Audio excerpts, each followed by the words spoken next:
ஞானசேகரனுக்கு எதிராக நிரூபணமான 11 குற்றச்சாட்டுகள் என்னென்ன என்ற தகவல் வெளியாகியிருப்பதாக அறிகிறோம்.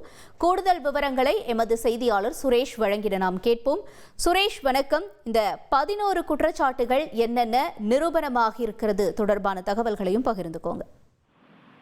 வணக்கம். அண்ணா பல்கலைக்கழக மாணவி பாலியல் வன்கொடுமை வழக்குல கைது செய்யப்பட்ட ஞானசேகரனுக்கு எதிராக 11 குற்றச்சாட்டுகள் நிரூபிக்கப்பட்டுள்ளதாக கூறி அவரை குற்றவாளிகள் என அறிவித்து சென்னை மகளிர் சிறப்பு நீதிமன்றம் இன்றைக்கு தீர்ப்பளித்திருக்கிறது.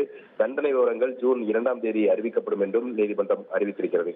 இந்த நிலையில அவருக்கு எதிராக நிரூபிக்கப்பட்டிருக்கக்கூடிய குற்றச்சாட்டுகளுடைய விவரங்களை பார்த்தோம் என்றால், பாரதிய நியாய சன்ஹிதா எனப்படக்கூடிய BNS சட்டப்பிரிவின் கீழ் அவருக்கு எதிராக சாட்டப்பட்டிருக்கக்கூடிய குற்றச்சாட்டுகளின்படி மாணவியுடைய விருப்பத்துக்கு மாறாக அத்துமீறி நடத்தல், அவரை மாணவியை சட்டவிரோதமாக தடுத்து நிறுத்துதல், வலுக்கட்டாயமாக கடத்தி ஆசைக்கு இணங்க வைத்தல், அப்புறம் மாணவியை உடலில் காயத்தை ஏற்படுத்துதல், அவரை பாலியல் வன்கொடுமை செய்தல், மாணவியை கடுமையாக தாக்குதல், அதே போல மாணவியினுடைய தனிநபர் அந்தரங்க விஷயங்கள்ல அத்துமீறி நுழைந்து தாக்குதல் நடத்துதல், மாணவிக்கு கொலை மிரட்டல் விடுத்தல், அப்புறம் பாலியல் வன்கொடுமை தொடர்பான ஆதாரங்களை அளித்தல் ஆகிய அந்த BNS சட்ட பிரிவுகளின் கீழான அந்த குற்றச்சாட்டுகளானது நிரூபிக்கப்பட்டிருக்கிறது.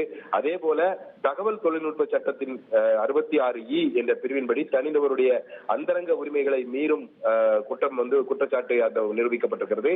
அது மட்டுமல்லாமல் தமிழ்நாடு பெண்களுக்கு எதிரான வன்கொடுமை தடுப்பு சட்டத்தின் 4வது பிரிவின் கீழ் சாட்டப்பட்டிருந்த குற்றச்சாட்டும் நிரூபணமாக இருக்கிறதாக நீதிமன்றம் அறிவித்திருக்கிறது. இந்த குற்றச்சாட்டுகளின் கீழ் ஞானசேகரனுக்கு 3 ஆண்டுகள் முதல் 15 ஆண்டுகள் வரைக்கும் தண்டனை விதிப்பதற்கான வகைகள் அந்த சட்ட பிரிவுகள் தெரிவிக்கப்பட்டிருக்கிறது. இருந்த போதிலும் ஜூன் 2ஆம் தேதி அவருக்கு என்ன தண்டனை விதிக்கப்படும் என்பது தெளிவாகும்.